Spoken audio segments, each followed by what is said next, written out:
देख लेना स्वयं दासताए करम, देख लेना स्वयं दासताए करम। टूट जाए जो सारे नजारे तेरे, टूट जाए जो सारे, कह न देना कि फूटे हैं मेरे करम। जाम इल्जाम पीने से क्या फायदा, जाम इल्जाम पीने से क्या फायदा। अगर बाजार जा रहा हूँ, अच्छा, अपना कफन खरीदने बाजार जा रहा हूँ।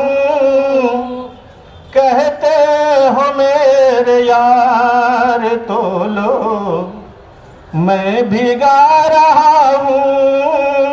ये बात, अपना कफन खरीदने बाजार जा रहा हूँ। मांगी थी मिन्नतें खुदा से, आए नहीं खिजा।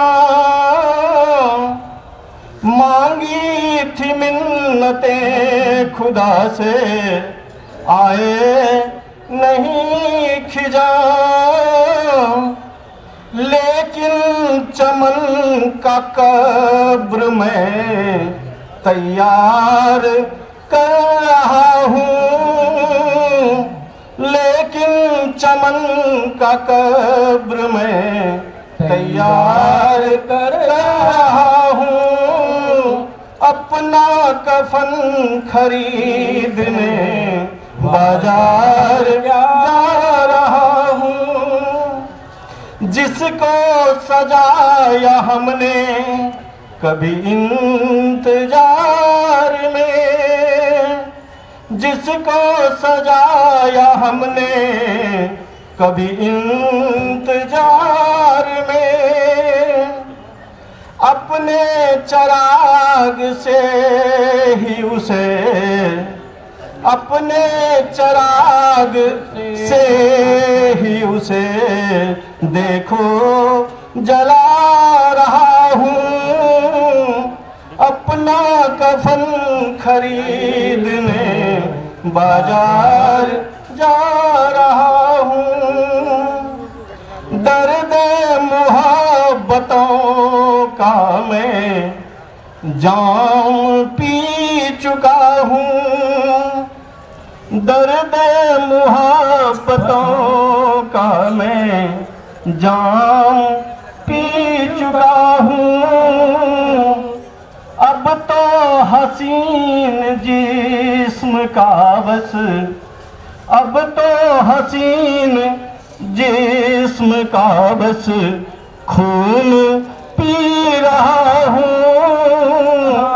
अपना कफन खरीदने बाजार जा रहा हूँ। बंधुं गणेशस्य बंधुं दयावारि सिंधुं, गणेशस्य बंधुं दयावारि सिंधुं, शिवस्यात्मजं तं सदास्यै विभान्तं।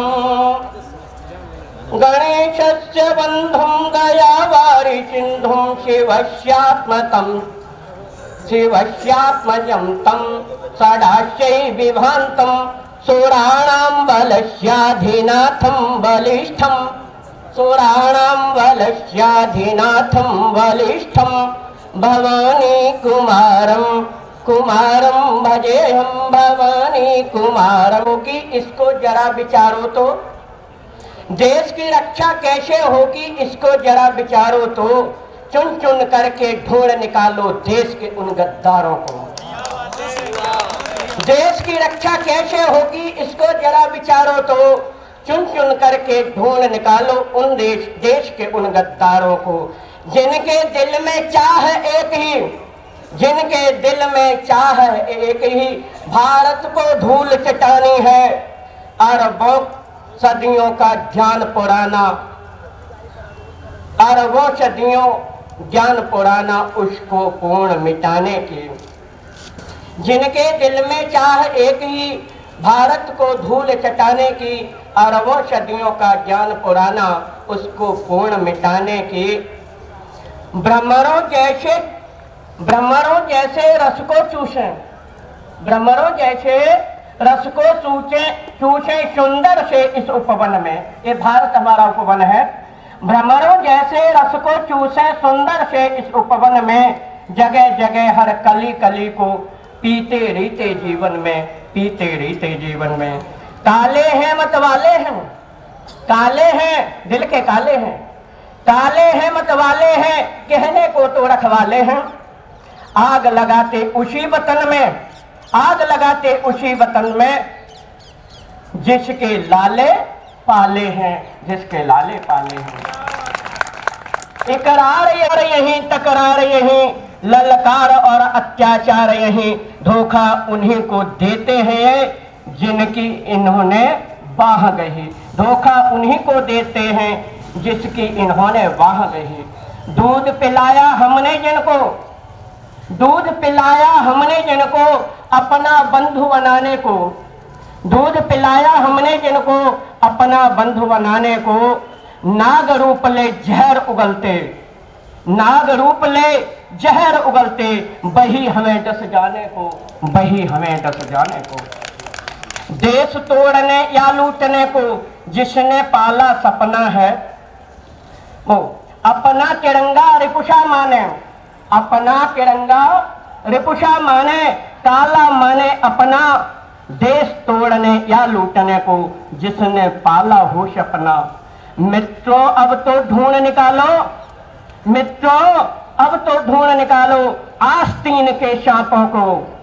मित्रों अब तो ढूंढ निकालो आस्तीन के सांपों को। मुर्दाबाद बहुत बोल रहे हैं ना, मुर्दा करके बाद में दे दो, मुर्दाबाद बहुत बोलते हैं। मित्रों अब तो ढूंढ निकालो आस्तीन के सांपों को, मुर्दा करके बाद में दे दो प्यारे उनके बापों को, प्यारे उनके बापों को। भाई से भाई बांट रहे हैं, भाई से भाई बांट रहे हैं, हिंदुस्तान को चाट रहे हैं। भाई से भाई बांट रहे हैं, हिंदुस्तान को चाट रहे हैं। बंदर गदहा हमको बोले, बंदर, बंदर की औलाद है हम लोग, ऐसे बोलते हैं। भाई से भाई बांट रहे हैं, हिंदुस्तान को चाट रहे हैं। बंदर गधा हमको बोले, उल्लू देखो डांट रहे हैं, उल्लू देखो डांट रहे हैं।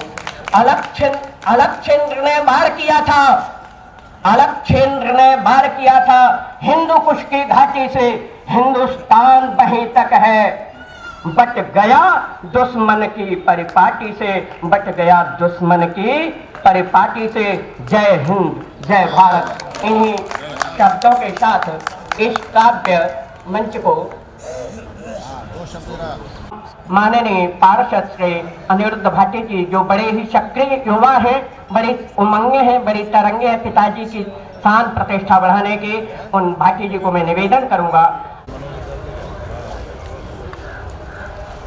हिंदी और संस्कृत की प्रख्यात पत्रिका संस्कृत गौरव द्वारा आयोजित मां गंगा के पावन तट पर हिंदी संस्कृत हिंदी काव्य सम्मेलन में उपस्थित विद्वत कविवरगण, शिक्षाविदगण, हमारे परम आदरणीय समाजसेवी आदरणीय ब्रजभूषण विद्यार्थी जी,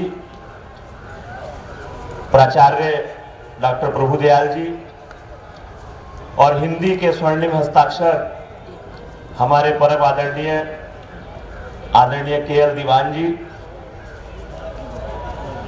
इस सुंदर काव्य सम्मेलन का संचालन कर रहे आदरणीय तिवारी जी और इस बहुत ही अनूठे, अविस्मरणीय और ऐतिहासिक कार्यक्रम के आयोजक, संयोजक हमारे छोटे भाई पंडित शुभम शर्मा जी। मैं मां गंगा के तट पर आयोजित इस काव्य सम्मेलन में पधारे सभी कवियों का अभिनंदन करता हूं, स्वागत करता हूं और अपने भाई शुभम शर्मा जी को बधाई देता हूं कि उन्होंने मां गंगा के पावन तट पर इतना सुंदर काव्य सम्मेलन जो आज यहाँ आयोजित किया, वो निश्चित रूप से पूरे देश में एक संदेश देगा कि अगर हिंदुस्तान की रक्षा करनी है, देश को एकजुट रखना है, तो संस्कृत और संस्कृति इन दोनों की रक्षा करनी होगी। तभी हमारे देश की एकता और अखंडता अक्षुण्ण रहेगी, तभी हमारे देश का जो गौरव है, जो संस्कृत गौरव में जो इनकी पत्रिका है, मैं उसके लिए इन्हें बधाई देता हूं और उन सब लोगों को भी बधाई देता हूं जिन्होंने भाई शुभम शर्मा के इस महायज्ञ में अपनी ज्ञान की आहुति डाली हो, सहयोग की आहुति डाली हो या उपस्थिति की आहुति डाली हो। ऐसे सभी लोगों का मैं हृदय से आभार। वक्तव्य ये है गुरु गोरखनाथ जी का दूसरी का पात्र। इस मध्यालय जल उमड़ता रहता, खुलता रहता ज्वाला माई की योगमाई शक्ति से, और गुरु गोरखनाथ जी की योगमाई शक्ति से ये ठंडा शीतल और पवित्र रहता है। इसको बोलते हैं गोरख डब्बी गोरख तोरी। बोल गोरखनाथ जी महाराज की जय। भक्त ये महामाई का मुंह के इसी मुख से ज्वाला शहर बसा हुआ। भक्त इस मध्यालय जल में ज्योति है, ज्योति सुखी आपको ज्वालामाई दर्शन देगी, आशीर्वाद देके इसी मुख में प्रवेश हो जाएगी। सभी भगत ओम को ध्यान में भक्त हाथ जोड़ के ज्योति आएगी, ज्योति दर्शन देगी, इसी मुख में प्रवेश हो जाएगी। बोल सत्य जोता वाली माता तेरी।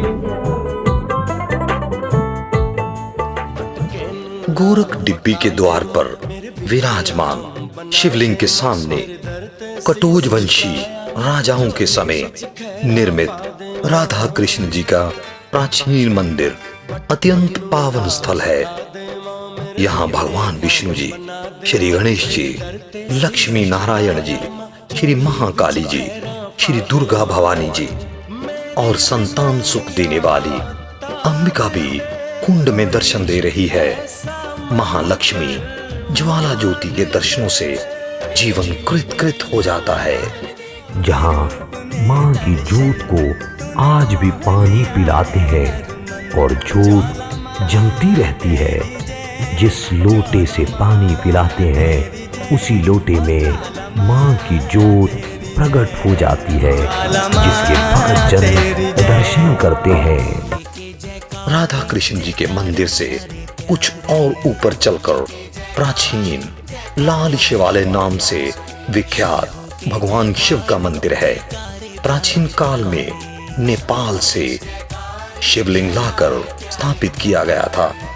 मंदिर के चारों ओर 24 देवी देवताओं के अवतारों की मूर्तियां निर्मित हैं, जिनके दर्शन मात्र से ही जीवन धन्य हो जाता है। प्यारे प्यारे शंभू के जयकारे जयकारे प्यारे प्यारे, शिव जी के सहारे आओ मिलके बोले सारे, शिव जी के सहारे आओ मिलके बोले सारे, शिव जी के सहारे। कुछ सीढ़ियां चढ़ने के उपरांत यहाँ से 1.5 हाथ काला पत्थर की मूर्ति है। इसे ही सिद्धनाथ नाग अर्जुन कहा जाता है। ऐसा कहा जाता है कि जब गुरु गोरखनाथ जी खिचड़ी मांगने आए तो बहुत समय तक वापस नहीं लौटे। तब उनके शिष्य सिद्धनाथ अर्जुन पहाड़ी पर चढ़कर देखने लगे। यहां से उन्हें गुरु जी तो दिखाई नहीं दिए, पर यह स्थल उन्हें इतना मनोरम लगा कि वो इसी स्थान पर समाधि लगाकर बैठ गए। अंबिकेश्वर महादेव, ये अंबिकेश्वर महादेव का प्राचीन मंदिर है। शंभू के जयकारे जयकारे प्यारे प्यारे, शंभू के जयकारे जयकारे प्यारे प्यारे, भोले के जयकारे। भगवान शंकर अंबिकेश्वर महादेव जी का प्राचीन ऐतिहासिक मंदिर है। ये मंदिर भगवती ज्वाला माँ श्री ज्वाला भगवती जी का पतिदेव का स्थान है, इसीलिए इस मंदिर का नाम अंबिकेश्वर महादेव पड़ा है। अम्बा बोलते भगवती को, ईश्वर बोलते भगवान शंकर को, इन दोनों को मिला के इस स्थान का नाम पड़ा है, इसलिए इसका नाम है अंबिकेश्वर महादेव। अर्धनारेश्वर के रूप में भी इसका वर्णन शिव पुराण में मिलता है कि भगवती ने जब अपने शरीर का विध्वंस किया था, वो सती हुई थी, तो उस समय भगवान शंकर ने भगवती को वरदान दिया था, भाई हे देवी, जहाँ जहाँ तेरे ये अंग गिरे हैं वहाँ वहाँ जो है मैं भी अर्धनारेश्वर के रूप में स्थापित रहूँगा। उसी का ये एक अंग है, इसलिए इसका नाम अर्धनारेश्वर है। आधा भगवती का नाम है, आधा ईश्वर का नाम है, अंबिकेश्वर महादेव। ये मंदिर जो है भगवती महिषासुर मर्दिनी का स्थान है और ये रूप जो है भगवती का, जिसमें भगवती ने राक्षसों का नाश किया था, उस समय भगवती ने ये अपना रूप धरा था और महिषासुर एक राक्षस था, उसको वध करते हुए भगवती ने ये रूप धरा था, इसलिए इसका नाम पड़ा महिषासुर मर्दिनी। ये जो मूर्ति है उन्मत्त नाम भैरव करके ये प्रसिद्ध हुई है। ये भैरव इतने सिद्ध हुए हैं कि जो हमारे दादा गुरु थे उन्होंने इनकी तपस्या की है और इतने सिद्ध थे कि आपस में वो जैसे भाई बंधु खेलते थे वैसे ही आपस में खेलते थे एक दूसरे और अपने तपोबल से उन्होंने जो हमारे दादा गुरु जी थे जगन्नाथ मंदिर जी, उन्होंने ये स्थान बनाया, ये आश्रम बनाया, परम सिद्ध है। उन्होंने अपने तपस्या से इनका ये नाक जो है आज आपको सामने नजर आया, इसको डंडा मारा और उससे ये खंडित हुए थे और इतना उनका आपस में मतलब भक्त भगवान का प्रेम था, तो उस समय से ये उन्मत्त नाम भैरव करके मूर्ति यहाँ स्थापित है। टेढ़ा मंदिर अंबिकेश्वर महादेव से मंदिर के लगभग 200 गज को कठिन चढ़ाई चढ़ने के बाद पांडवों द्वारा निर्मित इस प्राचीन मंदिर में श्री सीता रामचंद्र परिवार की अष्टधातु की मूर्तियां प्रतिष्ठित हैं। सन 1905 में भीषण भूचाल आने पर यह मंदिर बिल्कुल टेढ़ा हो गया था, फिर भी देवी प्रताप से गिरा नहीं और अब भी 70 से 80 फीट का यह गुंबद एक और झुका हुआ है। इसी कारण ये टेढ़ा मंदिर के नाम से जाना जाता है। यह वही जगह है यहाँ से अकबर ने कच्ची नहर बनवाकर मां की पवित्र ज्योतियों पर पानी डलवाया था। राम नाम दा गहना तैनू गल विच पावे कोई कोई, राम नाम दा गहना तैनू गल विच पावे कोई कोई। तारा रानी मंदिर। तारा रानी मंदिर मुख्य मंदिर की पूर्व दिशा की ओर नवनिर्मित ये महारानी तारा देवी का पावन मंदिर मनोकामनाएं पूर्ण करने वाला है और सुख समृद्धि देने वाला है। शत्रु नाश एवं सर्व मंगल करने वाला यह मंदिर एक ऊंची पहाड़ी के ऊपर विराजमान है। इसी मंदिर के सामने नवग्रहों की मूर्तियां स्थापित की गई हैं। भैरव मंदिर। भैरव मंदिर ये प्राचीन मंदिर भी इन्हीं मनोरम पहाड़ियों में विद्यमान है। यहाँ दिन में 2 बार बाबा जी का पूजन किया जाता है। श्रद्धालु जन यहाँ मन्नत मांगते हैं और मन्नत पूरी होने पर वे भैरव बाबा को मांस एवं मदिरा का भोग अर्पण करते हैं। गणेश मंदिर। गणेश मंदिर। इस मंदिर में भक्तों को प्राचीन विशालकाय गणपति जी की मूर्ति के दर्शनों से जीवन का लाभ प्राप्त होता है। दीवाला शिव मंदिर। प्यारे प्यारे भोले के जयकारे, यह परमपिता परमेश्वर भोलेनाथ जी का मंदिर है।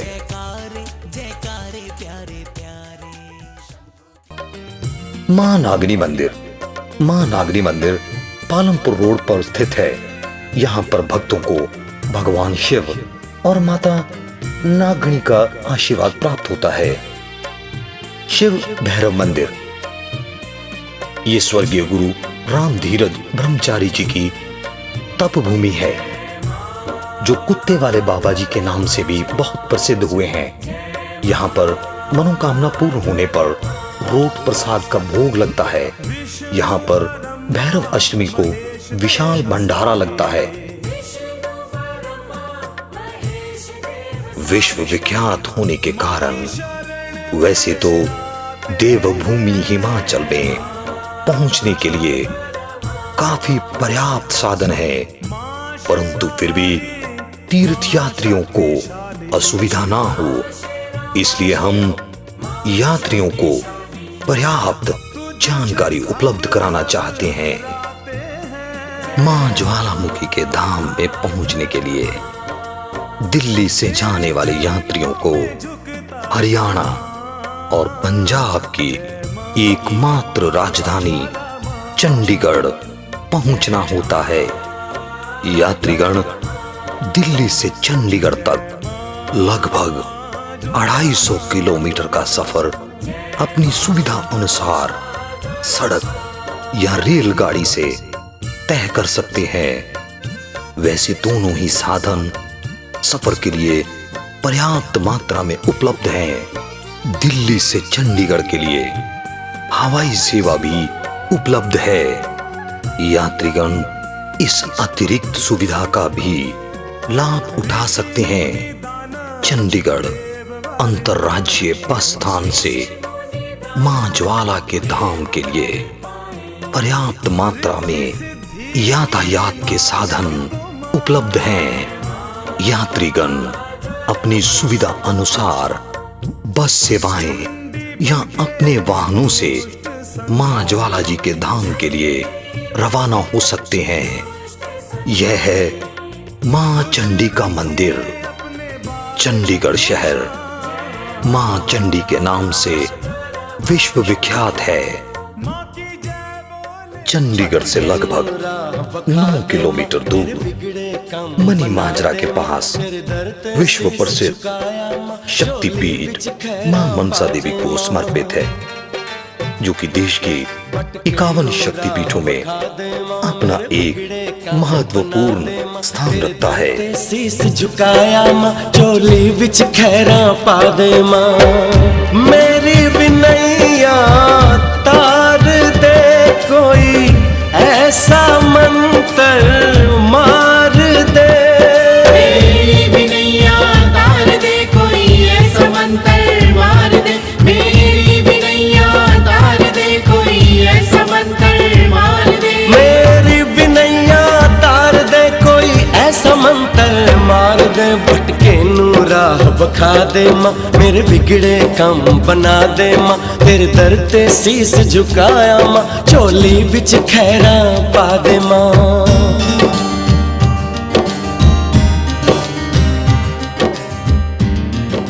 तीर्थ यात्री चंडीगढ़ से रोपड़ होते हुए आनंदपुर साहिब पहुंचते हैं, जो कि सिख धर्म के लोगों के लिए उतना ही महत्वपूर्ण है जितना हिंदू धर्म के लोगों के लिए हरिद्वार है।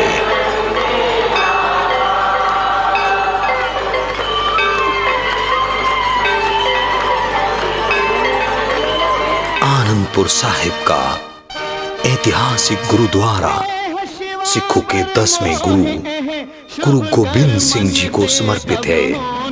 यात्रीगण गुरुद्वारा साहिब में मत्था टेकने के बाद अपनी आगे की यात्रा जारी रखते हैं। आनंदपुर साहिब के ठीक पीछे ऊंची पहाड़ी पर एक और अत्यंत महत्वपूर्ण शक्तिपीठ है, मां नैना देवी। मां नैना देवी के भवन का मनमोहक दृश्य दूर से भी नजर आता है।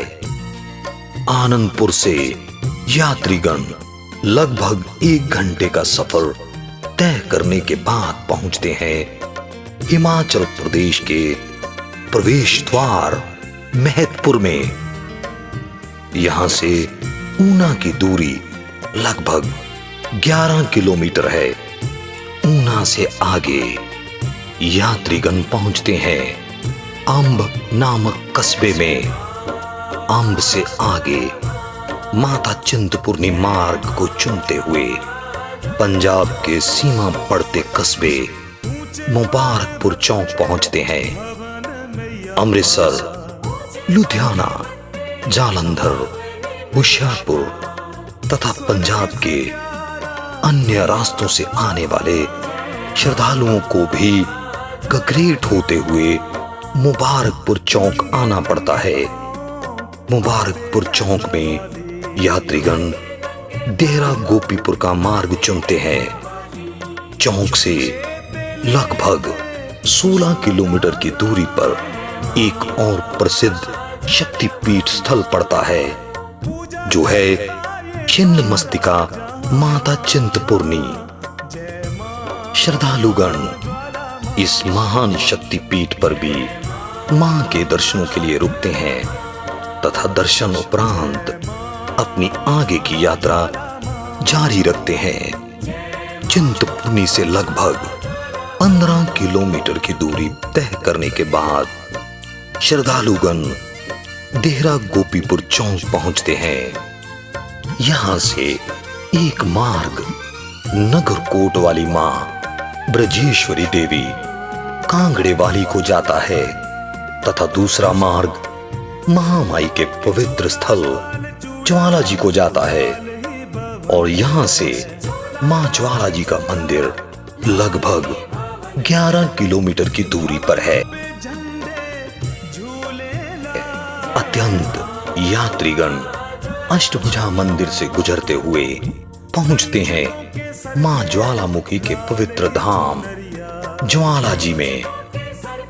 ज्वाला जी मुख्य बस अड्डे से मां ज्वाला जी का प्रवेश द्वार बिल्कुल सामने दिखाई पड़ता है। इस द्वार के साथ साथ माता ज्वालामुखी के मंदिर के लिए 2 अन्य द्वार भी बने हुए हैं। मुख्य मार्ग से आगे वाहनों का जाना वर्जित है। वाहनों के लिए पार्किंग सुविधा उपलब्ध है। ज्वालामुखी में यात्रियों के ठहरने के लिए अनेक सराएं, गेस्ट हाउस तथा होटल आधुनिक सुविधाओं से युक्त हैं। मुख्य प्रवेश द्वार से आगे तीर्थ यात्रियों को यात्रा पैदल ही करनी पड़ती है। मुख्य प्रवेश द्वार से मां ज्वाला जी के भवन की दूरी लगभग 500 मीटर है। इस मार्ग के दोनों तरफ प्रसाद तथा पूजन सामग्री से सजी हुई सुंदर सुंदर दुकानें हैं जो भवन के मुख्य द्वार तक सजी हुई हैं। तीर्थ यात्री अपनी सुविधा तथा मनोती के आधार पर यहाँ से प्रसाद आदि लेकर मां ज्वाला जी के दर्शनों के हेतु आगे बढ़ते हैं। इन दुकानों पर धार्मिक पुस्तकें, मां के गुणगान की कैसेट्स, सीडीज व पूजा अर्चना का सामान हर समय उपलब्ध रहता है। ज्वालामुखी जगत की माता महामाया है। ये ज्योति स्वरूप होकर इस तीर्थ पर विद्यमान है। मुख्य द्वार से प्रवेश करते ही गणपत गणेश जी के दर्शन होते हैं। माता के चरणों में शीश निभाकर उसके उपरांत कछुआ अवतार के दर्शन पाकर विशाल चांदी जड़ित मुख्य द्वार से प्रवेश करते हैं। कालांतर से ही मां ज्वाला के दरबार में ऐतिहासिक व्यक्तियों का आगमन रहा है। औरंगजेब ने भी मां की शक्ति को जानकर वापस दिल्ली को लौट जाने का निश्चय किया था। ये भी ऐतिहासिक सच्चाई है कि एक बार महाराजा रंजीत सिंह के सेनापति सरदार हरि सिंह नलुआ काबुल कंधार में कैद हो गए। उनको छुड़ाने के लिए महाराजा रंजीत सिंह ने माता ज्वालामुखी से प्रार्थना की और मनोकामना पूर्ण होने पर ज्वालामुखी के कलश और गुंबद पर सोन पत्थर आदि चढ़वाया था। शया आरती। मां के शया भवन में शया आरती की जाती है। माता की शया आरती में समर्पित होने के लिए भक्तों का सैलाब सा उबर पड़ता है। मां ज्वाला देवी के ठीक सामने ये सुंदर सा भवन मां का शया भवन है। यहाँ पर मां भगवती श्री ज्वाला जी की अलौकिक स्वर्णमयी रत्न जड़ित शैया है। इसके दर्शन मात्र से मन पवित्र एवं मां के प्रति श्रद्धा से झुक जाता है। रात्रि 10 बजे आरती के उपरांत भगवती शयन के लिए वस्त्र एवं सामग्री, जलपात्र, दातुन आदि रखे जाते हैं। इस भवन में चारों ओर 10 महाविद्या, महाकाली, महालक्ष्मी व महासरस्वती की मूर्तियां हैं। इस भवन के गुंबद पर लगभग 40 से 50 किलोग्राम सोन पत्र चढ़ाया गया है। ओम नमो ज्वाला मां।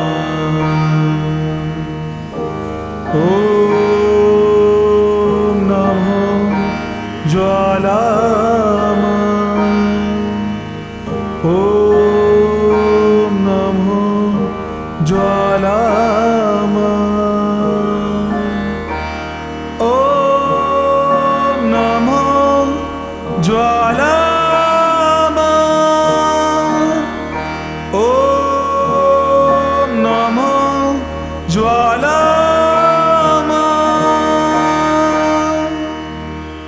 ॐ नमो ज्वालामा ॐ नमो ज्वालामा ॐ नमो ज्वालामा ॐ नमो ज्वालामा ॐ नमो ज्वालामा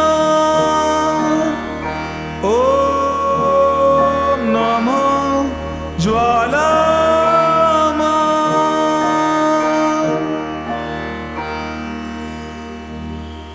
ॐ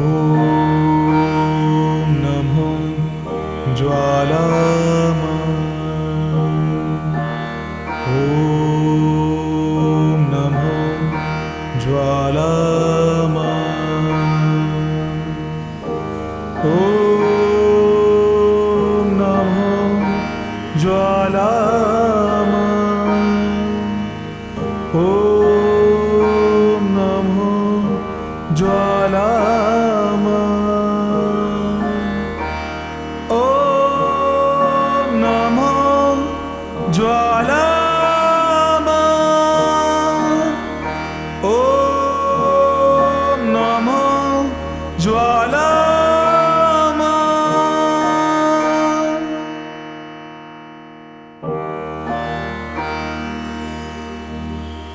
ॐ नमो ज्वालामा। छया आरती के बाद मुख्य मंदिर बंद कर दिया जाता है और इसी प्रकार प्रतिदिन माता के दर्शनों का क्रम चलता रहता है। तीनों लोकों में समान रूप से विद्यमान मां ज्वालामुखी की जो उपासना करता है उसके शत्रुओं का नाश होता है तथा उसे सौभाग्य, आरोग्य और परम मोक्ष की प्राप्ति होती है। जय बाला म्यूजिक कंपनी के इस सामूहिक प्रयत्न में कोई भी गलती हो गई हो तो जय बाला म्यूजिक कंपनी के निर्माता अनिल कुमार चौहान मां से क्षमा प्रार्थी हैं।